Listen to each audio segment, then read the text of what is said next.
Ngayong final na ang desisyon ng Korte Suprema patungkol sa impeachment ni VP Sara. May mga bagong standards na inilatag ang SC na sa tingin maging ng isang framer ng 1987 Constitution ay nagbago sa nakasulat sa saligang batas at nagpahirap para umusad ang isang impeachment proceeding.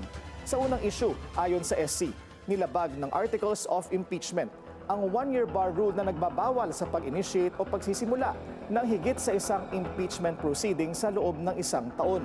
Sa kaso ni VP Sara, ang unang impeachment complaint na inihain laban sa kanya noong Disyembre ayon sa SC ay maituturing ng nagpasimula ng impeachment proceeding.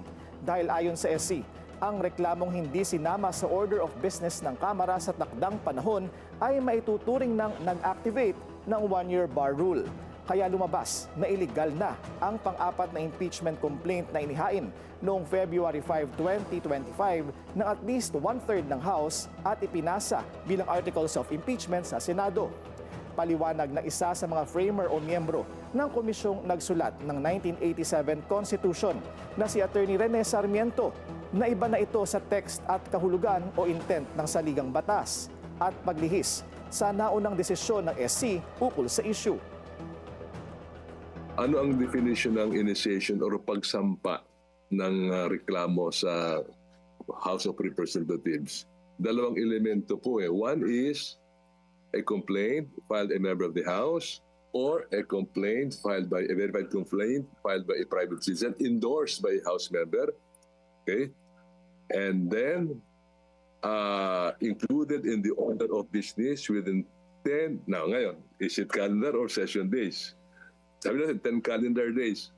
And, nakalagay, and refer to the Committee on Justice. The word is and. Conjunction eh. It is not or. But dito sa ating new ruling, yung pag-file, that to include that and no referral to the committee if not acted upon is would amount to effective dismissal. Nawala yung and, naging or. So, pagbabago naman ng ating saligang batas yan, kasi the word is and din, not or. Dapat magkasama yung dalawang twin requirements of filing and referral to the Committee on Justice. Ito na ang mga bagong kondisyon na inilatag ng SC kung kailan magsisimula ang one-year bar kapag ang impeachment complaint na inihain sa pamamagitan ng first mode o verified complaint na inihain ng sinumang miyembro ng House o mamamayan na may endorsement ng kongresista.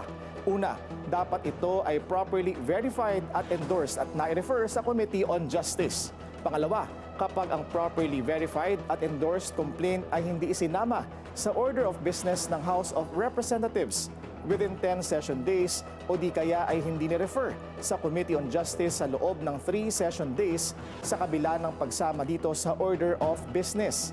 At pangatlo, kung walang pinadalang articles of impeachment ang Kamara sa Senado bago magtapos ang kasalukuyang termino ng Kongreso.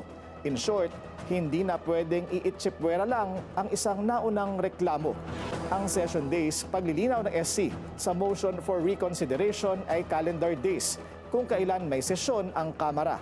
Kaya di gaya ng unang sinabi ng SC sa naunang desisyon, mas maaga na sa February 6, 2026 natapos ang one-year bar mula nang inihain ang unang reklamo noong December 2024. Ito ang dahilan kung bakit January pa lang ngayong taon may mga nag-file na ng panibagong impeachment complaint laban kay VP Sara. Nauna nang sinabi ng SC na kailangan din sumunod sa due process ang impeachment proceedings. Sa unang desisyon, sinabi nito na kailangang bigyan ng pagkakataon sumagot ang respondent sa mga aligasyon bago ang transmittal. Sa sagot nito sa motion for reconsideration, iginit nito ang need for due process.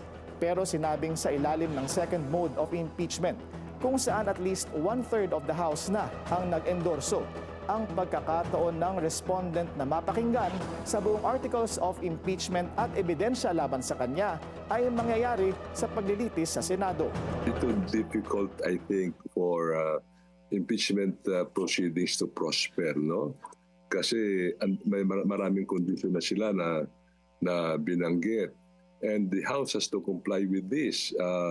Otherwise, if it will not comply, magkakaroon constitutional conflict, no? So, Yung one is yung initiation, no? Yung pagsampa ng reklamo. So dapat aktuhan kaagad ng house, no? So hindi pwede mag-dili-dali, mag-delay. Otherwise malalabasan ng 10 session days, no? At yung 3 session days. Pangalawa, yung requirements of due process of law na medyo pwedeng gawin ng house pero it will delay the proceedings, no? Kasi yung exclusive power of the house to impeach maapektuhan. But what happened in this ruling, Willard, mukhang lumampas sa tungkulin nilang hudisyal ang ating Korte Suprema. So yung intent ng framers of the Constitution, Willard, na it should be a powerful tool to exact accountability, ay nabawasan, no? Naging mapurol ang powerful tool na ito. Bukod sa dapat may kasamang ebidensya ang inihaing reklamo, dapat daw nabigyan ng kopya ang lahat ng miyembro ng Kamara para sa kanilang impormasyon. Sa kabila ng desisyon na ito, iginiit ng Korte Suprema na hindi nito pinapawalang sala ang Vice Presidente at pwedeng ulitin ang mga reklamo at ipinauubaya na ang kapalaran nito sa Kongreso.